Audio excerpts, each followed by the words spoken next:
Hi, Ron Williams with Certified Roof and Inspection.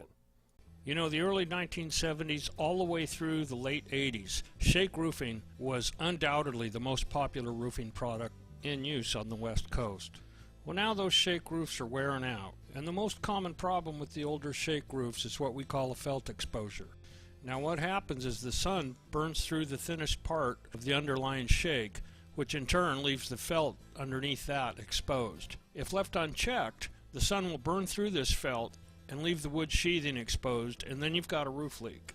Now the next most common thing would have to be loose, cracked, or missing ridge caps. And that's where we come in, regardless of what's wrong with your shake roof. Certified Roof and Inspection is here to help you, so give us a call at 800-409-4910 or on the web at roofcertified.com.